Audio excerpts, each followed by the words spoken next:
Ya. Lihat tuh, Hai. Mana? Apa? Itu lihat Kak Ivon sama Kak Antoni. Ya ampun. Ngapain itu?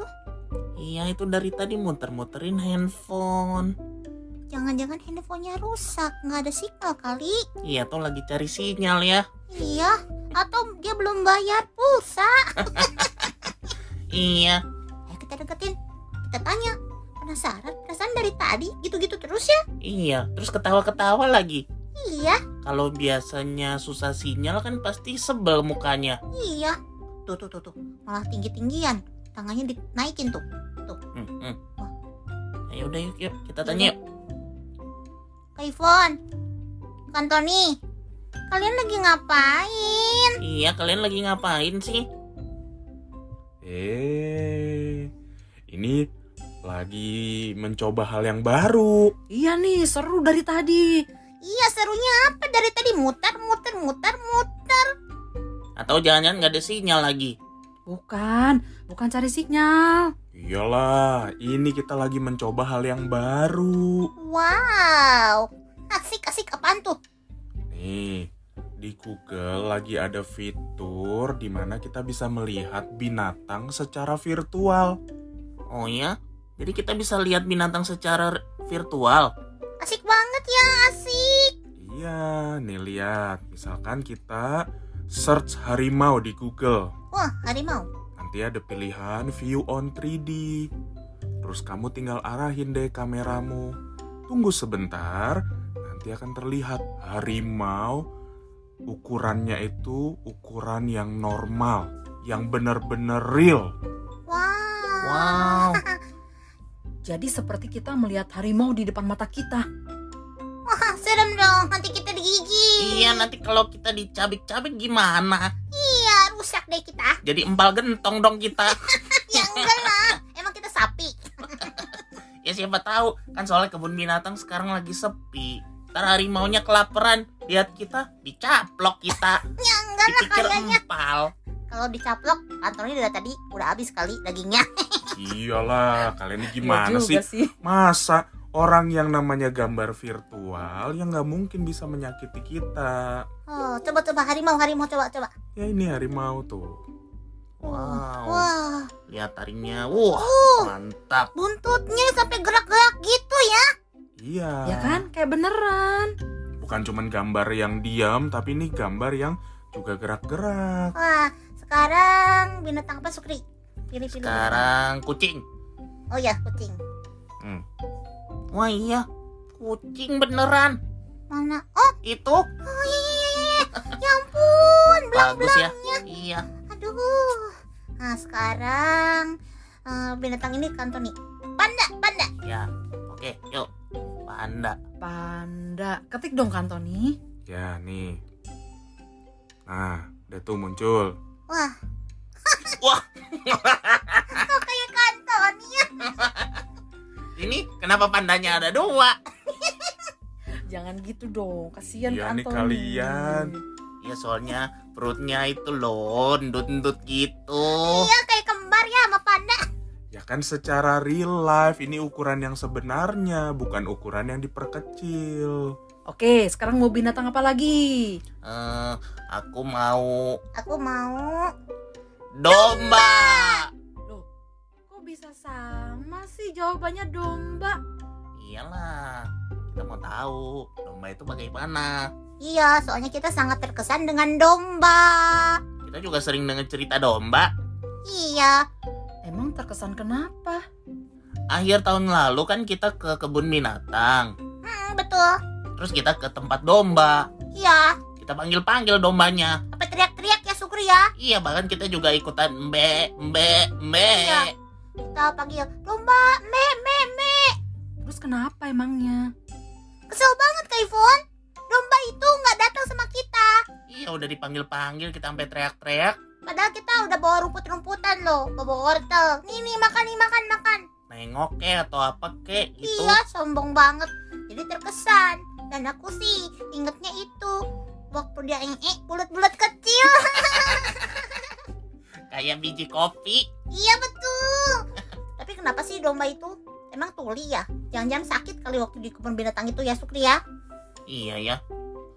Bukan tuli. Domba itu binatang yang unik. Dia itu hanya mendengar suara gembalanya. Nah, kalau kalian berada di kebun binatang, berarti dia hanya mendengar suara orang yang selama ini mengurus dia.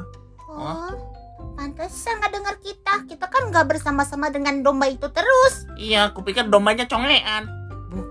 Bukan congean atau bukan tuli, tapi domba itu memang sudah punya gembalanya yang pasti dia akan dengar, yaitu ya penjaga yang di kebun binatang itu. Kalian tahu nggak? Di Alkitab, orang percaya itu disebut domba-dombanya Tuhan. Domba.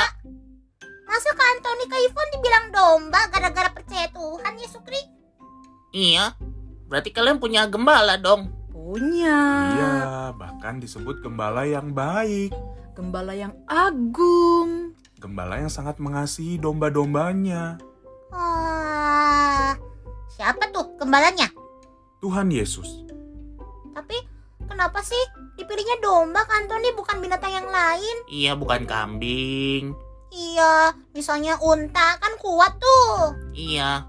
Akulah gembala yang baik dan kamulah unta-untaku. Nggak cocok ya? Iyalah, mana cocok. Gembala itu selalu identik dengan domba. Mengapa Tuhan menggambarkan kita sebagai domba? Karena domba itu binatang yang selalu memerlukan gembala. Kalau nggak ada gembala nih ya, domba itu nggak bisa cari makan sendiri. Pasti rumput-rumput berduri atau beracun dimakannya. Cari air minum pun dia nggak bisa. Terus dia pergi sendiri pasti tersesat, nggak tahu jalan pulang. Jadi domba itu perlu gembala yang membimbingnya ya. Iya benar kalau kayak gitu. Makanya dia harus tahu suara gembala. Kalau dia nggak tahu suara gembala, Berarti... ya dia tersesat. Oh iya benar, dia tersesat. Iya, makanya Tuhan di Alkitab membandingkan antara gembala yang sejati dan ada juga gembala yang palsu. Gembala palsu itu emang ngapain? Gembala palsu itu kalau ada bahaya, dia malah lari, bukannya menyelamatkan domba-dombanya. Tapi kalau gembala sejati, dia pasti akan melindungi dombanya. Dia akan melawan entah itu harimau, binatang buas, serigala, beruang, apapun itu pasti dia akan lawan. Dengan tongkatnya, dengan gadanya, dia akan sekuat tenaga melindungi dombanya. Apalagi kalau dombanya pergi jauh, tersesat, dia pasti akan cari domba itu sampai ketemu. Keren banget, berarti dia mempertaruhkan nyawanya dong buat domba-domba. Berarti bener ya, disebut gembala yang baik. Iya, luar biasa. Betul, itulah yang Tuhan Yesus lakukan kepada manusia. Makanya dia menyebut dirinya gembala yang baik. Dia tahu kita sebagai manusia, karena dosa, kita berada dalam bahaya yang sangat mengerikan. Tapi apa yang Tuhan lakukan? Dia mati bagi kita supaya kita diselamatkan olehnya. Tunggu. Kalau Tuhan Yesus gembala yang baik dan kalian manusia yang percaya adalah domba-dombanya, berarti kalian harus mendengarkan suara Tuhan dong. Betul 100%. Bahkan 200%, 300%, 400%, 1000%. Wah, 1.000.000% kali. Iya, kita manusia memang harus mendengarkan suara Tuhan. Ingat tadi, domba hanya mendengarkan suara gembalanya. Kalau kita manusia adalah domba-dombanya Tuhan, ya harus dengerin suaranya Tuhan. Kita tahu kan, dunia ini menawarkan ajaran-ajaran atau prinsip-prinsip hidup yang banyak sekali. Yang kadang-kadang bahkan seringkali tidak sesuai dengan firman Tuhan.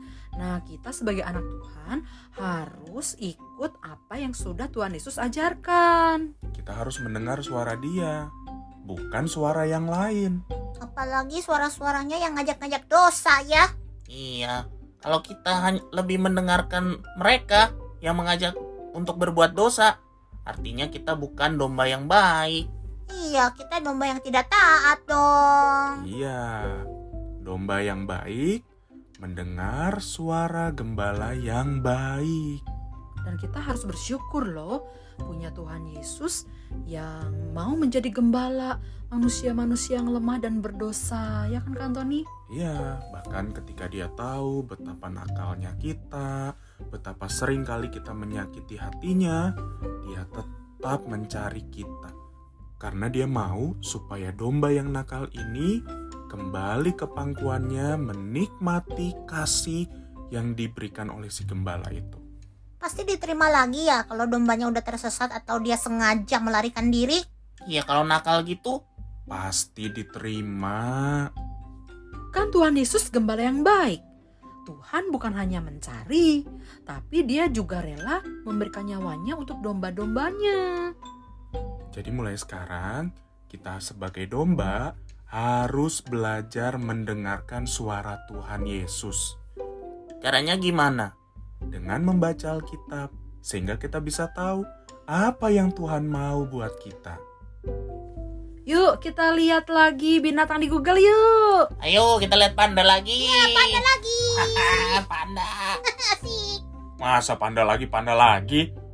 Yang Ya, lain dong, ya bener, gimana sih kalian lain. ini? Apa ya? Bebek aja, bebek. Oh, yaudah bebek. Ayo bebek. Yuk, bebek nih. Bebek, bebekku.